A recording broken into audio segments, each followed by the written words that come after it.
Hey you, yeah you, listening to this?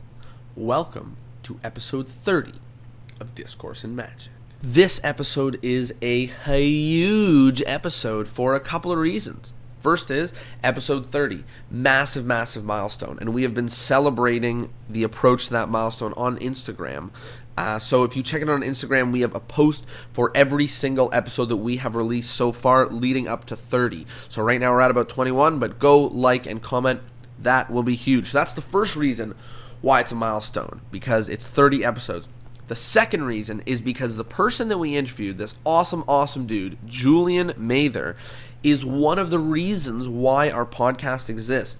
I have been listening to some of his podcasts. He has two magician podcasts, one called Magician Business to help magicians with their business, another called for kids entertainers and called Kids Entertainer Podcast, and obviously it's for kids entertainers and information about that. And I have been a fan of the business podcast for a long time, even before Discourse in Magic started, and it's one of the reasons why I fell so in love with the medium of podcasting and existing online. So there's some little background information, and Julian dives in all about the business of magic, and he knows it both because he has performed a ton and it was his bread and butter for many years, and because he's interviewed tons of people on the subject and found out exactly what works. So without further ado, here it is, episode 30 of Discourse in Magic with Julian Mather.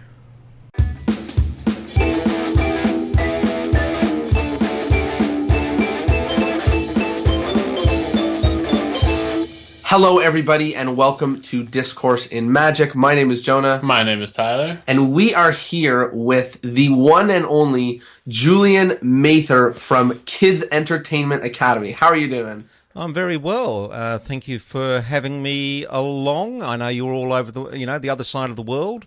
I'm down here floating in the southern hemisphere, which is a fairly remote place magic-wise compared to the rest of the world. But hey, isn't this technology fantastic that it brings us all closer together? Yeah. It's absolutely amazing, and we've been loving. I'm sure we're gonna jump into it, but we've been loving having a podcast and being able to just connect with people no matter where they are in the world. Yeah. And I know that you've had a very similar experience. Before we jump into what you've done with your everything, which you've produced so much amazing magic content, I figured we'd start at the beginning. How did you get started into magic?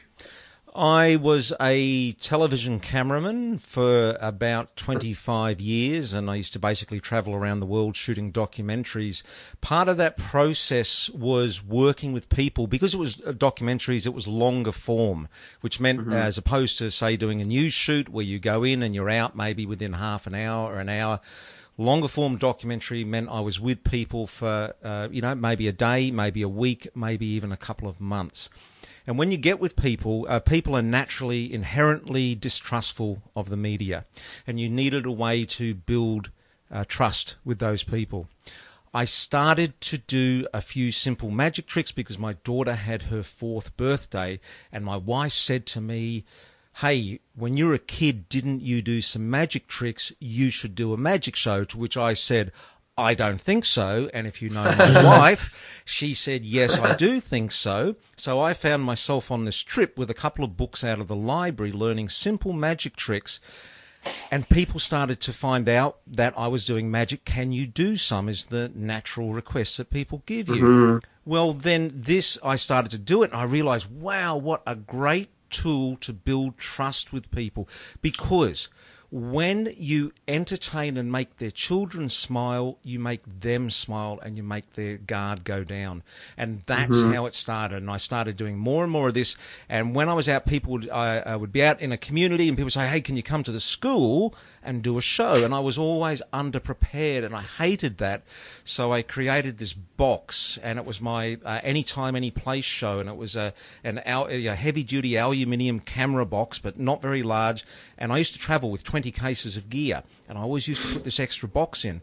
And that was the catalyst to my whole magic career, because what it taught me was it gave me physical parameters of what could go in the box. So therefore, almost 95% of all my choices were narrowed down into what could go in the box. And so instead of jumping from one effect to the next and the next, I focused on what I already had and would go in the box, and I got a lot better, a lot quicker. And while I was still a cameraman, I had done maybe 100 school shows, and I'd done them in Australia, I'd done them in the USA, I'd done them in New Zealand, South Africa, England, maybe some other places as well. I can't remember. And then, look, it's a bit of a long story, but it's the truth of the story. Then I got into my head this idea that I wanted to teach the notion of philanthropy. It's a bit weird, but to primary school age children. And I spent 2 years working on this program, and it was based around an assembly school show and using magic and juggling as the hooks to get them interested. And everyone I promoted this show to said, it's a wonderful idea and there's real value in this, and go ahead and do it. So I left my 25-year career as a TV cameraman, and I jumped into this, literally leapt, and went into this to take this program out and change the world. And everyone said it's wonderful, but do you know what happened?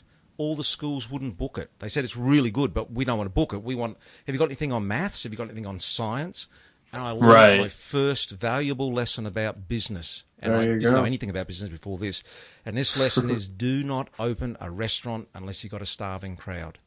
For sure. There is pointless about any idea that you've got this wonderful idea and, if I build it, they will come. It does not true. Work that way. It's not true. I've lived it. And so therefore I was out and I ran this program for 18 months. I got it into schools, but it was push. There was no pull from the schools. And I decided I can't go on this way. And I'd basically burnt my bridges to my TV career. And so I just had to repackage myself into a children's entertainer, which was fine. And I went and did that. And then I looked at the magic industry, I guess, and there were a lot of things coming as an outsider and late to it, because I was about 45 at this stage, and there were a lot of things I didn't agree with. It didn't make sense to me, so I started to challenge those and just do my own thing, and I became a successful, just local kids entertainer, having a great time. And then that led on to me going online and using this wonderful technology that we talk about, and then building some businesses online focused on children's entertainment to help children's entertainers. So there you go. That's the short version. Would you like the long one? Wow. No, but I think that it's a first of all a very illuminating story about how relevant the business aspect of it was while you were getting involved with it. And the second part is we've recently found a very interesting trend that some of the best magicians in terms of like workers, in terms of like the people who know how to book shows and book a lot of shows and do great shows, tend to be the people who get into magic later in the game. And I think that it's because they don't get bogged down with all of the things that a youngster, is interested in with magic. As soon as they get into it, they're thinking about where it can be used, and for you said very early it was like a conversation tool, and then immediately you were in schools. So I think that is very, very telling. How did you get into schools immediately from having a pack of tricks, from having a camera bag of tricks to hundreds of schools? How do you do that? How do you do is very easy. You simply start writing to schools, phoning schools, and then you find out no one returns your calls. No one does. If you try to get into schools, you have to get past the gatekeeper, and the gatekeeper is the receptionist or the office people. And here's the thing. Schools are really busy places. People don't get that. I mean, if teachers in Australia, we don't respect teachers enough. We don't pay them enough. We Here too. Don't. Here too, It's pretty much a Western, phenomenon, and I call it a problem. It's a Western problem. For sure. They are so busy, and you always hear about whinging teachers, and they get all these holidays and stuff. But the schools are busy places. So when you go into a school and you go knock, knock, knock on the door, hey, I've got this wonderful program, they're just going to go, well, we don't have any time. for that, and as wonderful as it is. So to even get a connection, to get a phone call with a deputy principal is really, really hard. And I actually employed somebody to do this because, to sit there and there's my list, go through, and I got a 0 strike rate. And I thought, well, this with the person that you employed. What's that? With the person that you employed, you got 0. Yeah, with a 0 strike rate. So, and that was going through a list of a couple of hundred schools, 0. So then I thought, well, this isn't going to work. And then, so I thought, okay, this is going to be uncomfortable and I don't want to do this, but this is what I've got to do if I'm going to make this work. I made up a list of schools, which I went through and I sort of identified, it looks like, just going through websites and they talk about, they had a social conversation going with their school, which seemed to match the message. And so I booked appointments and with these principals, deputy principals, and I had to get and ring and say, look, I just want 10 minutes of your deputy principal's time. I've got a program which I think will help your school, but I need to see them face to face. And I went to about 20 schools, and it was painful. It was painful because my idea was good, but I had no idea how to market and sell it, and my message was weak, and it was watery, and it was all over the place, and I spent the first 9 minutes of my 10 minutes spluttering. But the thing was, I got into a school, and I was full of passion and energy, and once I had that school, then I had photos from that school. I handed out before the teachers went away. I said, can you give me a testimonial? I don't just something. Can you give me a line? Here's a bit of paper and a pen. Can you write it down for me? So I had pictures and a testimonial. I could put them on the website. And then when I went to the next school, it made it that little bit easier and a little bit easier. And that is simply what it takes. This whole thing about marketing is marketing is a process. It's not an event. And when it comes to people who are new and they want to get into magic and they go, and I want to start my own magic business, they go, all I've got to do is put something out there, and they put it out there and someone says no, and they take that no as the worst, most heart deep cut in their life. I was the same. I'm not criticizing people for doing that. But when people say no, they're not saying no because they don't like you or don't need you. They could be saying no for 1,000 reasons. They could be saying no because at that time it's just not right. They could be saying no because their budget has just expired. They could be saying no because their mother died that day. There's so many reasons they could be saying no. So if you take no as no and that's it, you cut off, you've completely ruined the most important point, which is that first point of connection, actually getting in the door. The relationship. It's the follow-up that you just go, okay, I'm going to put in a process, and you can do this so easily now with automated email systems. You put in a process that 2 weeks later you'll send another just brief email saying, hey, I'm just following up on this, and you might not get anything there.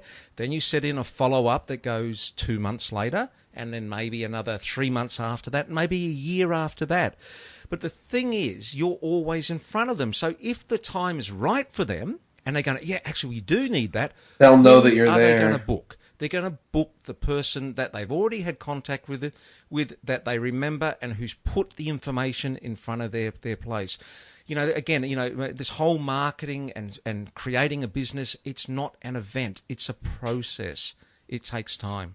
I think that's a really, really good piece of advice and it's something to just consider always, because we're always thinking like, what's the next thing that we can do? Like, it really is a big thing that'll take us to the next spot, but it's steps, like you do one thing, it leads to the next, and so on, and that's sort of how you roll. Are there any specific email marketing systems or drip campaigns or anything like that you use? Any specifically that you shout out?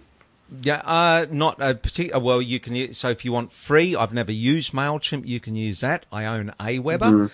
Works absolutely perfectly. We use ConvertKit with the. I own ConvertKit as well. Got a subscription to that.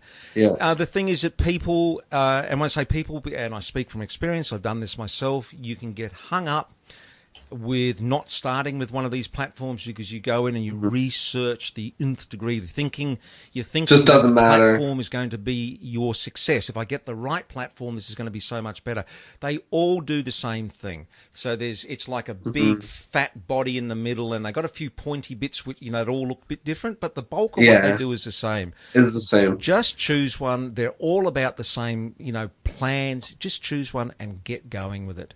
So, okay, if you want a recommendation, why don't you use ConvertKit, because it's a new company, and they're firing up, and help support them, keep them going. Yeah, I think it's I like your idea of how when you're telling your story of how you got in. You mentioned how your show was limited to a box, and that's something that we've heard a lot from in different aspects. This is the first time it's actually been a physical box, but limiting yourself and how that can bring out more creative avenues. Is there, do you find that you need to limit your market? Is that something that's super duper important, or is there a way to cast a net if I'm willing to perform in any sort of scenario if I don't have a specific target? Do I need to narrow that down before I can widen it? It's a trap. On one hand, yes, when you're starting out, you want to go out there and get as much experience as possible, because you want more than anything, you want performing experience. And that's what we all crave. So getting in front of an audience anywhere is really important. From a marketing standpoint, it can be the death of you doing that. Because it's the same, there's this analogy that if you went into the chemist or the pharmacist and, drugstore for you guys, if you went in there and you said, hey, I got this splitting headache up here, right there. And they go, hey, we got this big jar on here, and it's full of these pills. This is the fix-all pill. It fixes splitting headaches. It fixes your dandruff at the same time, and bad cold, and fixes your tinea. Fantastic.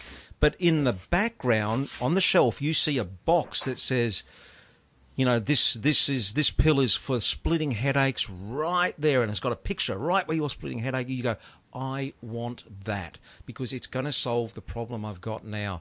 Same thing with marketing your magic show. If you create a website that's got on, hey, I do kids entertaining, and I'm also a corporate magician as well, also specialize in restaurant magic, and you're that big jar of pills. You're cut price and you're solving everyone's problems. But when people are actually online looking for something, if they are looking for a corporate magician, they're going to be looking for corporate. If they're looking for kids entertainers, they're going to be looking for kids entertainers. Someone who goes, this is the one and only thing I do. So I get it. But as far as marketing goes, if you are going to do market yourself and you are starting out, then create separate websites. It's as simple as that. So don't have one website, just create separate ones. It's cheap enough to put a website up. Now, nothing. Then we get into a whole new ball game about websites and about, because you can have the best looking website in the world and everyone wants to have that. But if nobody's going to it, doesn't matter. Building a store, an online store, and it can be the best store in the world with the best storefront. But if you stick it between two suburban houses in the back of a, suburban block, no one's going to see it. You've got no traffic. Yeah. So let's talk, obviously there's a mountain of information there, but let's just jump into the tip of the iceberg. Let's say somebody either has just gotten their website or is in the process of putting one together. What is the number one thing they can do to get their website to work for them? It is for sure, I know for me, it's the biggest tool that I use, whether I'm directing people there first or people are going there before, whatever it is. I know that every single person who books me is probably going to see my website before they book me. So what's the best way to start getting that to work for us the best as it can? The first thing you want to do is you want to look at your home page, and you want to go through and with a metaphorical marker pen, like a shark, just metaphorical one, go through and circle every time you see the word I. I am this, I do that, look what I do. And you circle that I and you put a cross through it and you write the word you or they. And that's the biggest mistake. Number one that people make is they make their website about them. It's not about you, and it sounds counterintuitive. It's all about your customer and what your customer gets out of it.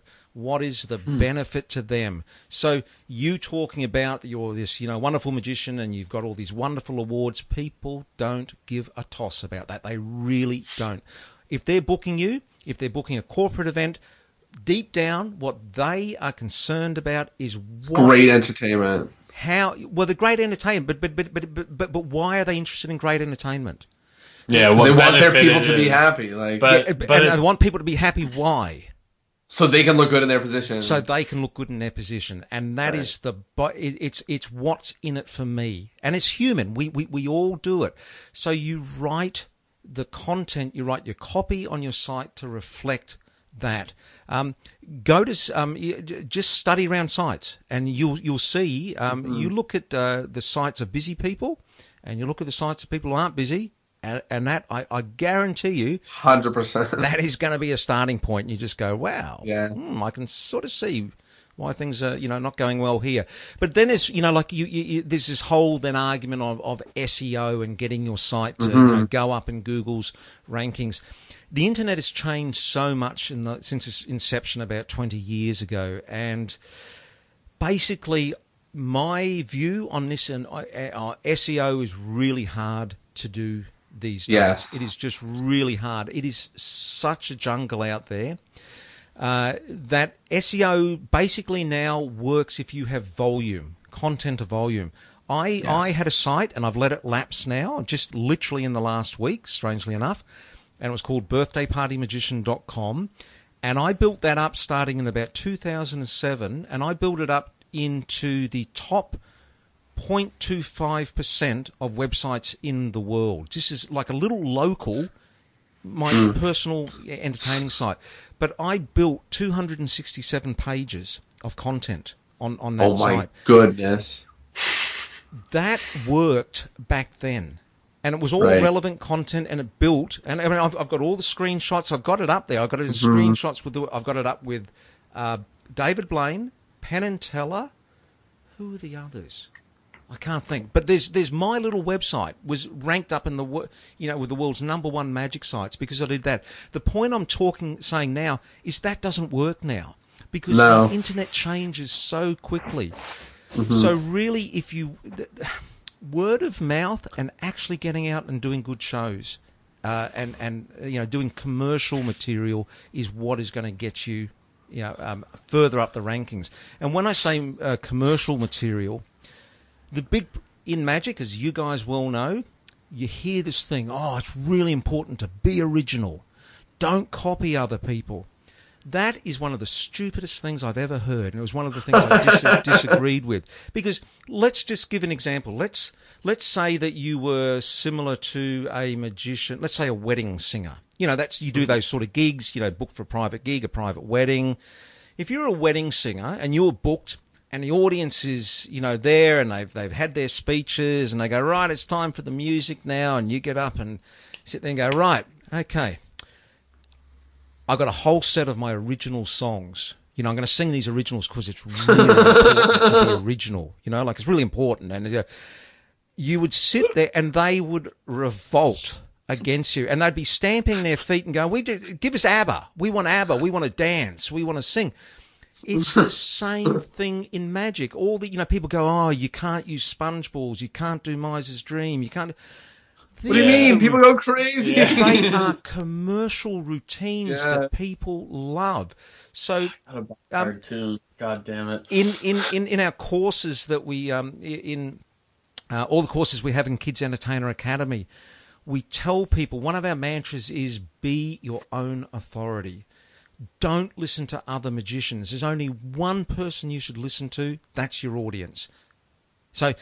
I'm being counted like I'm shooting myself through the foot here. Don't listen to me.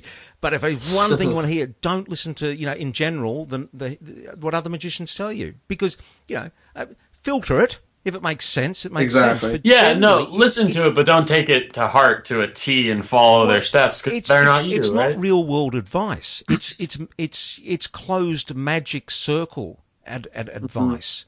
You got to do the commercial routines. And look, the easiest way to prove it, just do two sets of magic. Do one your original stock standard routines. Created. Exactly. And then the other one, and see what people want more of. And do one of your finger flinging originals, and find out which one gets you back booked.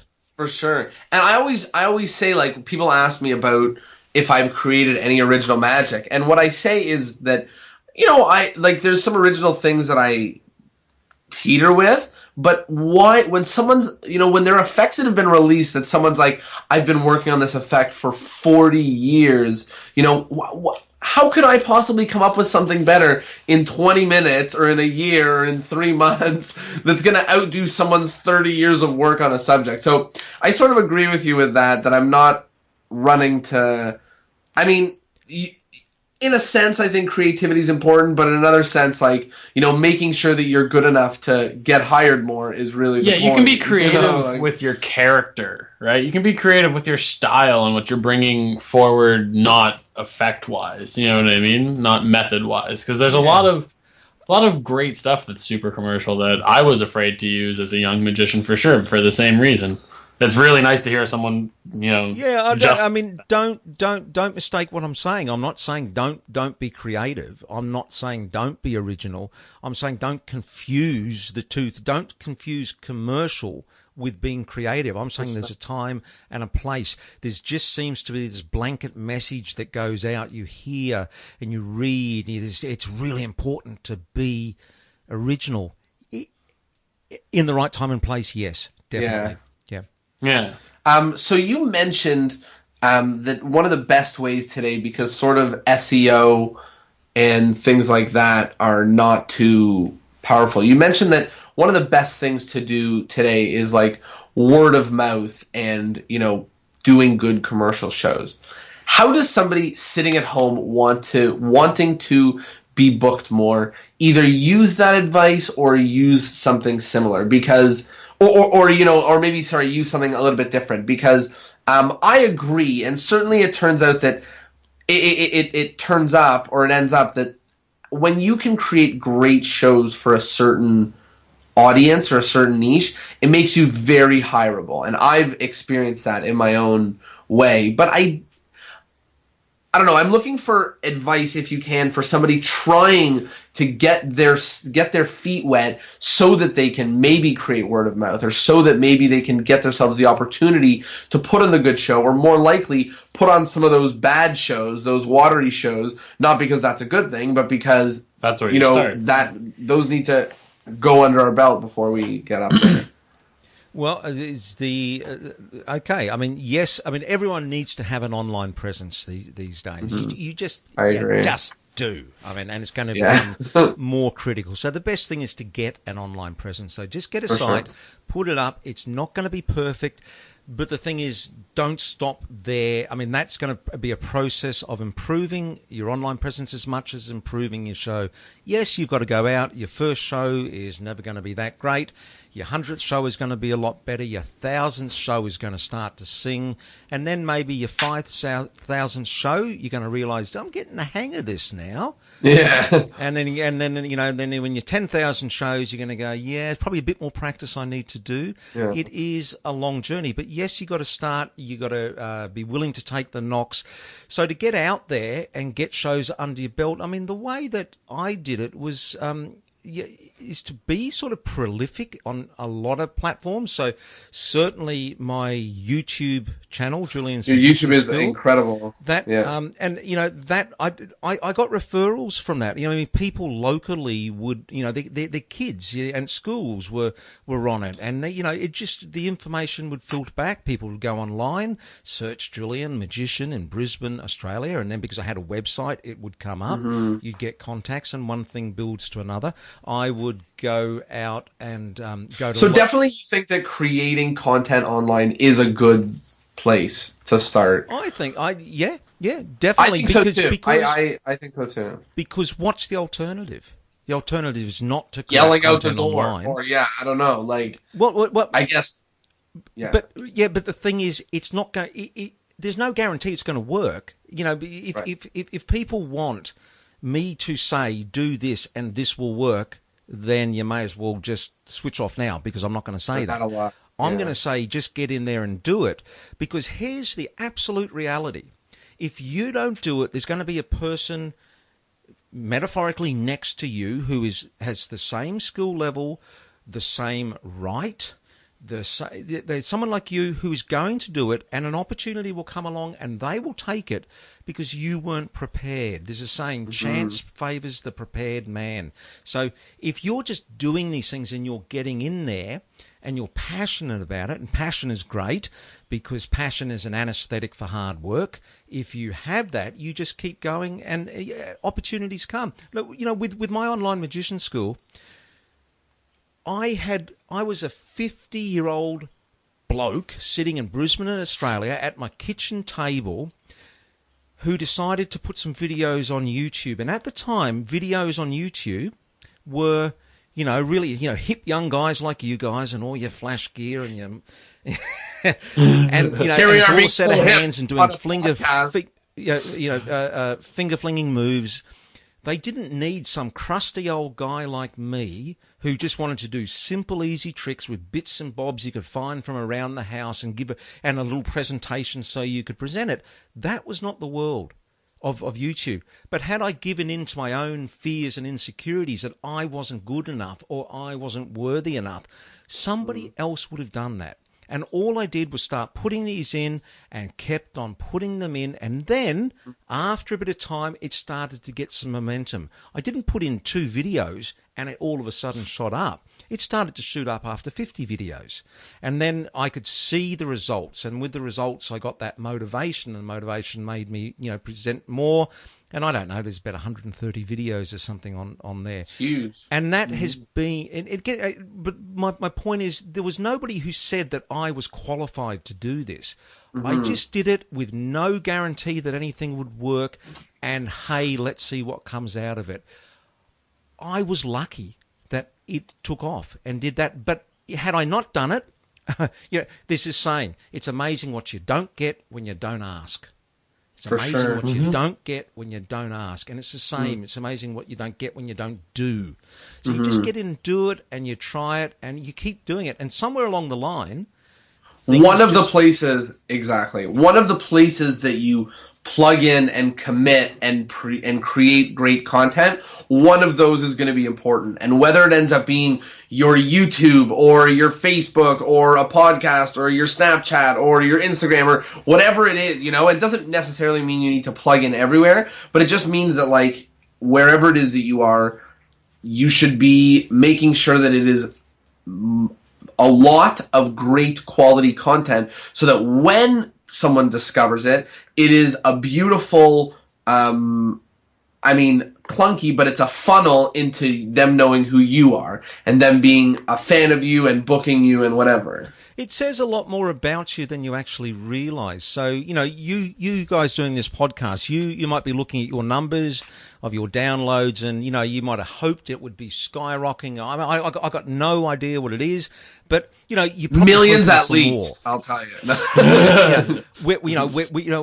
all hope for more. But the thing is that if you get discouraged with that and you give up and you do, say, you know, 50 episodes, if you stuck at it and do 100 episodes, even if it doesn't reach to, you know, your goals that you set, that says a lot about you to anybody who's looking to book you or hire you or want to work with you in any way, because it says that you can stick at it. You can be consistent. You know, there's this really weird thing. You know, for any young people out there, get a job at McDonald's.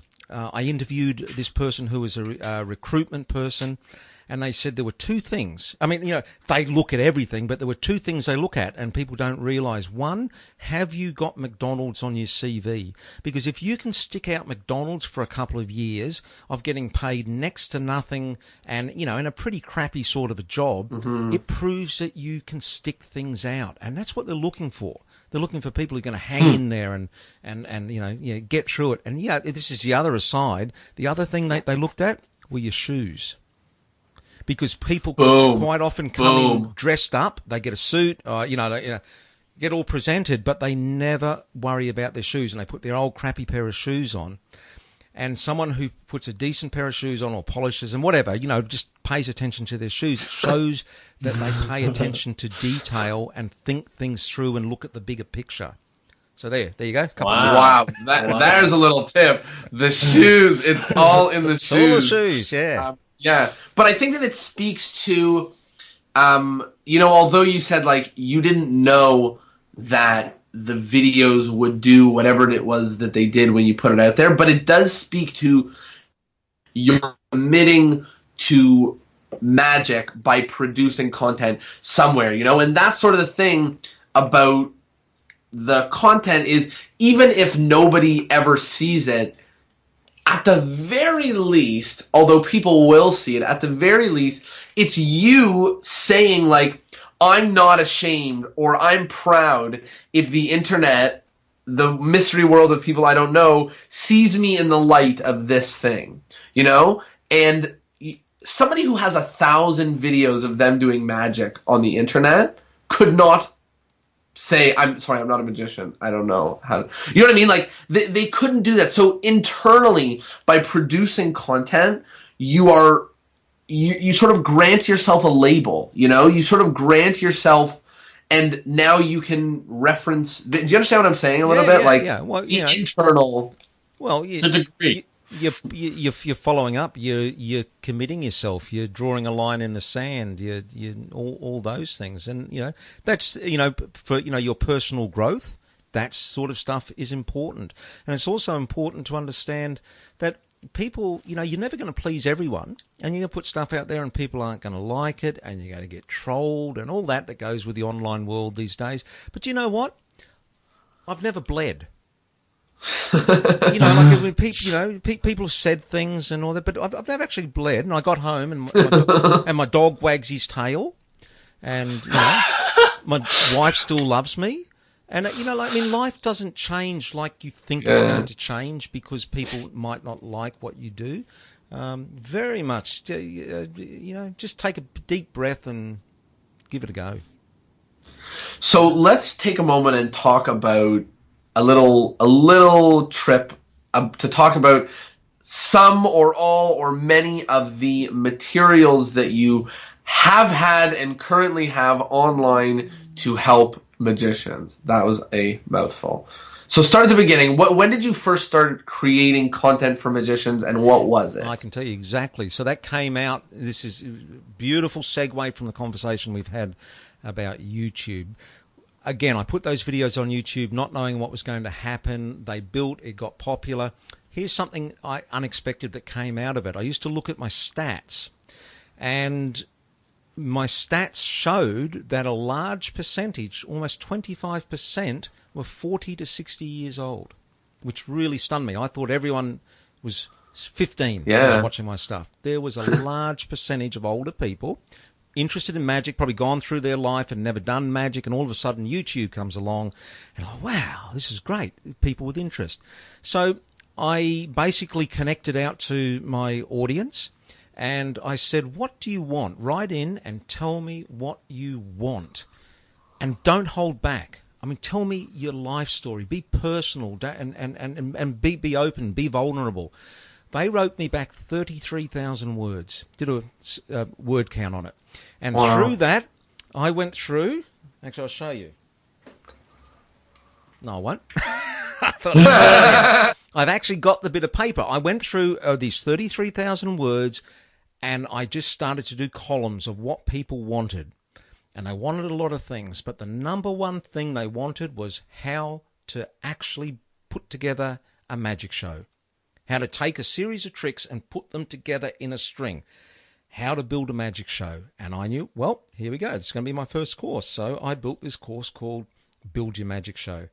And it is this seminal, insanely large, in-depth course that has just been amazing. We hundreds and hundreds of people have gone through.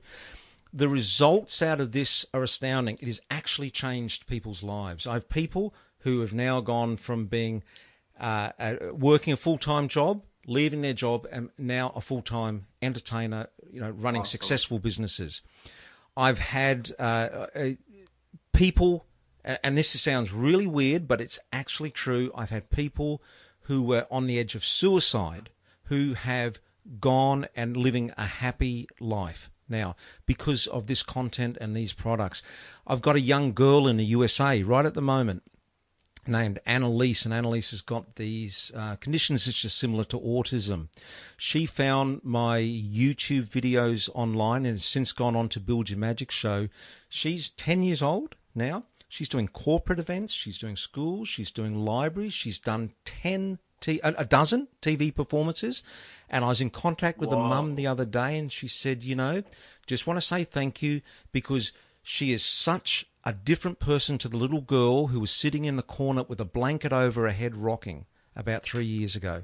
So that's, probably the thing I'm proud of the most is Build Your Magic Show. So from that, hey, who's done, if you're doing this, what else do you want? And the next thing that they wanted to know was how to then get income in non-weekend periods. Because I'm talking, this is kids entertaining, so, weekends are your big time.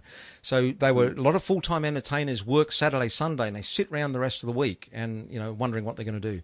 So I had a balloon twisting workshop, which was completely, it's not actually teaching people to, one-on-one to twist balloon animals. It's doing big groups of 50 to 100, vacation care, summer camp type groups.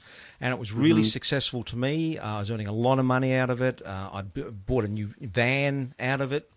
And so I built a course called Balloon Workshop Blueprint. And that is just rocket. There's people all around the world doing this thing now. And again, it was not based on, I'm not a balloon twister. My balloon twisting skills, dead set on a scale from 1 to 100, I'm a 1. That's about my balloon twister. I can do a dog, I can do a sword, and I can do a few other bits and pieces. But again, it comes down to it's what the audience wants. And when the problem most balloon twisting courses were people were going in and showing them how to do complex twists, so they take something fancy. It just doesn't matter because they take it and it's gone in 10 minutes, 20 minutes. Well, it was more than that. It's that people fail. And people don't want to fail. People don't want to go, I can't do this. So again, it's asking what your audience wants, and that audience that I do this for, they want to take a balloon home and say, "Look, Mum, I made this."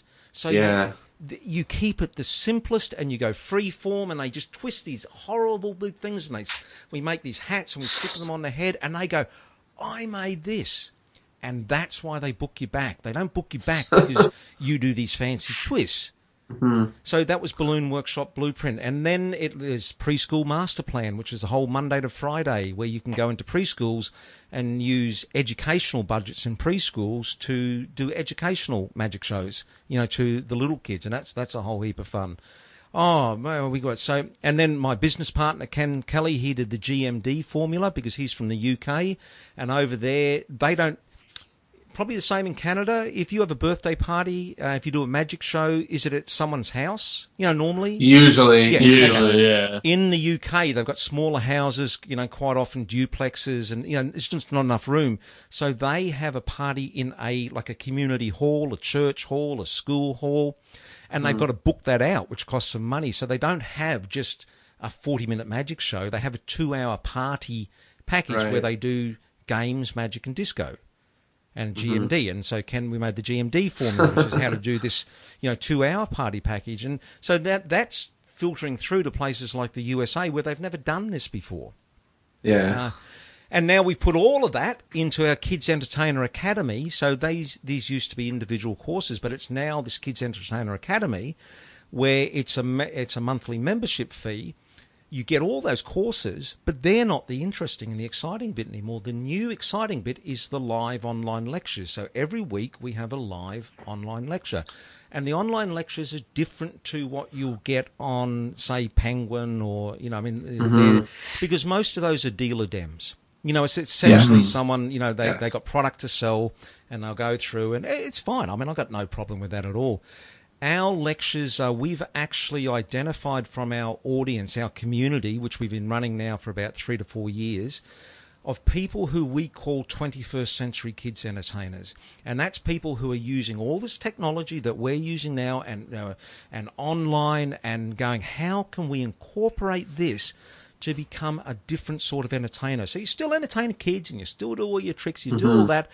But what else can we do with that? So we've got 5 people. We call them our KEA All-Stars, and they're our lecturers, and they're from Canada, from Australia, from Israel, and they come on, and every week we do these lectures. And so they either lecture on something that they've learned, and they're not magic superstars. They're people who are, but they're workers. They're workers, and they're they're starting up businesses. They're employing other people to go out and entertain. They've just got a whole lot of new ideas and new ways of looking. So they're the people where we get into lecture. We also do get guest lectures in. We had David Kay the other week. But, we're talking to these lecturers who've done lecturing in a standard way, more that dealer dem. Here's what I got and here's what I got to sell. And we're going, well, the world is changing. And, we'd like you to, if you can, to come up with a different sort of a lecture. Come on and try it out on here. And you can do it from home. You don't have to hop on a plane and go, your typical magic lecturer. They got to hop on a plane with a suitcase full of, packs of cards and, little plastic bags. Little flaps and stuff, yeah. And then go to a place and set it all up on a table, then sleep in someone's spare room and get the next red-eye flight to somewhere else. And, this is a new way. What we're doing here, what I'm doing with you online, it's just an absolutely wonderful medium. And, this is just the beginning. Cool. So the last 1 or 2 things that we'll mention just to run through. The first is you have created and produced 2 magic podcasts now. Yeah, so we've got the Magician Business Podcast. We started that 2.5 years ago. We did about 75 episodes, and we were doing that as a something to give back to the magic community, but it was also a commercial venture for us. And it went okay, but the figures were telling us it was not worth our time to keep putting into this over and over and over again when we weren't getting a return in it. At the same time, we looked and we saw that there was a big hole in kids entertaining, because with kids entertainers never talk to each other. And the reason is because they all work at the same time, which is on the weekend. So I might bump into a face painter or a juggler or a clown or a storyteller, but hi, sorry, I got to go and set up. And there was no connection. So we thought there's a hole there. Let's create the Kids Entertainer Hub, which is kidsentertainerhub.com. And it's an umbrella, sort of global place where all kids entertainers come together. And we had the Kids Entertainer podcast, and that still runs now. I think we're up to about episode 65 or something like that. And huge. We just talk to kids entertainers of all disciplines, anything that could be beneficial to kids entertaining. And what we're looking at with that is giving kids entertainers professional development. Almost every other career has professional development. I mean, if you're a dentist, every year you have to go along to conferences and get a certain number of credit points for you to keep going. You have to keep up to date and keep current. Well, kids entertaining, doesn't have anything like that. So that's what we look at Kids Entertainer Hub as a way to actually change kids entertainers' mindsets, that they're actually more deserving of something better than that they've been getting, and we provide the professional development for them. So that's the 2 podcasts that we run. And I'm just about to start another one on November the 1st, and it's called tailormadecareer.com. And it ties in beautifully with what we as magicians do, because we as magicians work very little during the week. Or the weekend. Just say you're on the weekends, but then there's Monday to Friday, or you might do corporate jobs, and you've got one booking here and you've got another booking in a fortnight. You've got all this dead time. So tailor-made career is about going, I've got all this unused time, and then I've got all these other assets in my life and other skills, and they might be financial, it might be knowledge. And it's essentially doing what you're doing here, what I'm doing here. It's using online to create another stream of income. For sure. And and the thing is, and I hear a lot of people go, oh yeah, but it's it's really busy out there and it's hard to get into. Nah, I'm doing it. I'm actually living. I mean, I make my money online. It's very real. There's no guarantees, but it's real. I always call it, it's like the Wild West out there now online.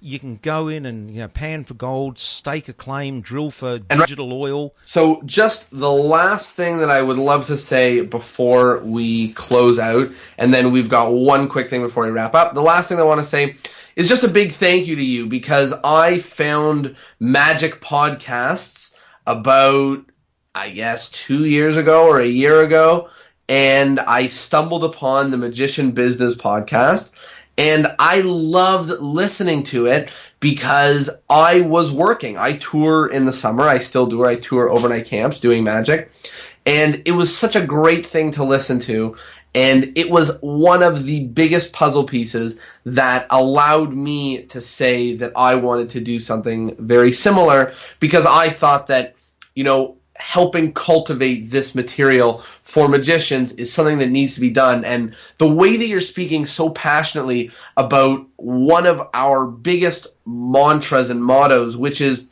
sort of our lack of excitement for the whole, new tricks, like come buy our new trick, like in the whole process of being a great magician, there's so much more value in knowing how to get booked and knowing how to put on a great show and knowing how to just all of the little tiny stuff. But instead, everyone is over in a corner talking about where to put their pinky, and just to help, be part of the community that's pushing the other side of magic conversation and learning online is very awesome. So thank you so much for creating this type of content and inspiring it to be created even more. I'm happy to contribute where I can.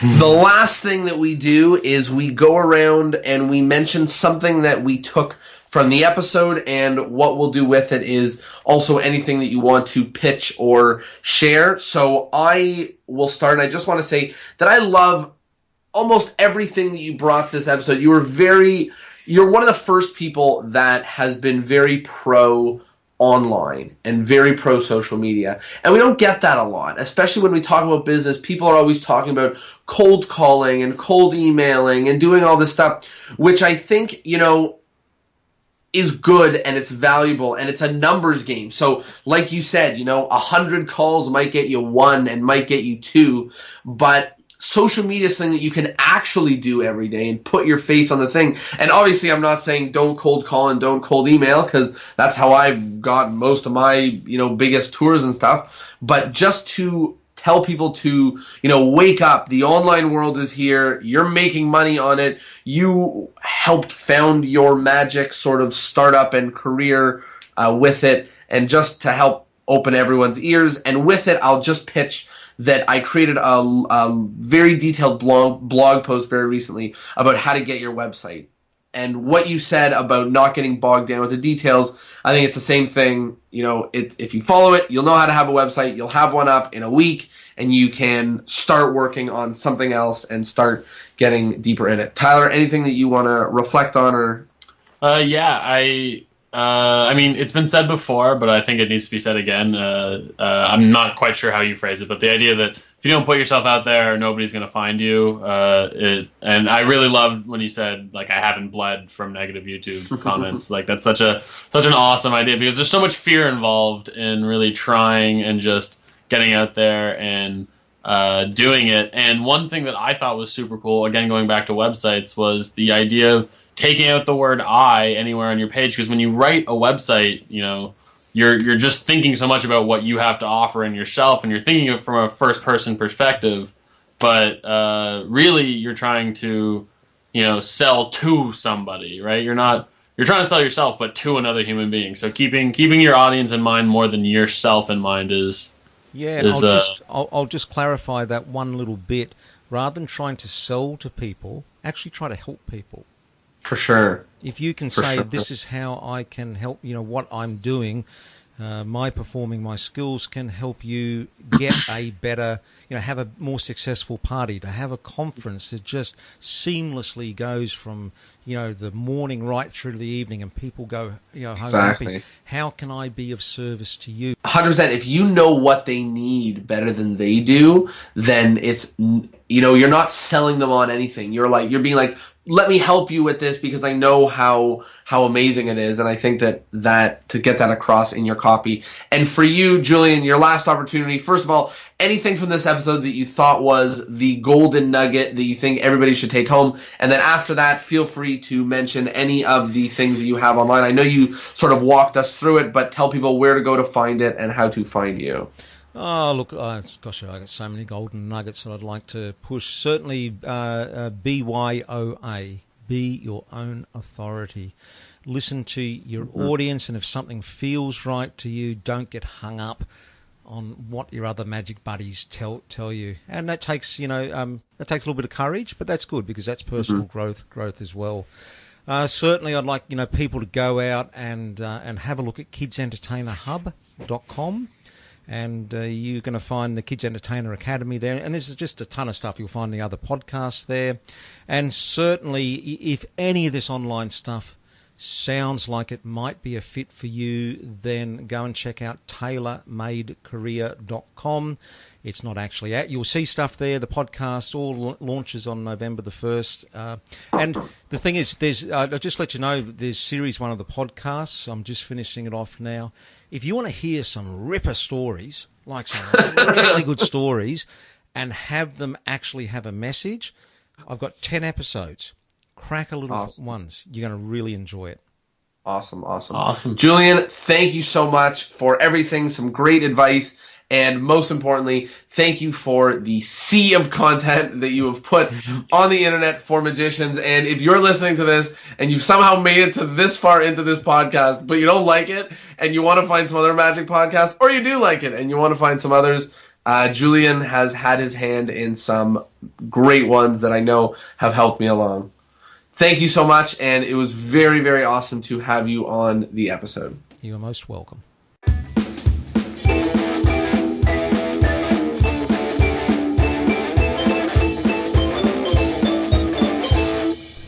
Well, there you go, episode 30 of Discourse in Magic with the one and only Julian Mather. As always, if you love the type of thing we do, whether this is the first or the third or the fifth or the ninth or the 30th episode that you've listened to, if you like this, please come and join the newsletter. It is all over the website. You can go to discourseinmagic.com. And on that newsletter, that's where we share an absolute ton of exclusive things, from exclusive PDF downloads to deals to secret contests and all the information of what we're up to. So please hop on that newsletter. It is our most prized possession. And other than that, we will see you all on episode 31, which will be the intro to next month's theme, which I think you guys are really going to like. See you next week.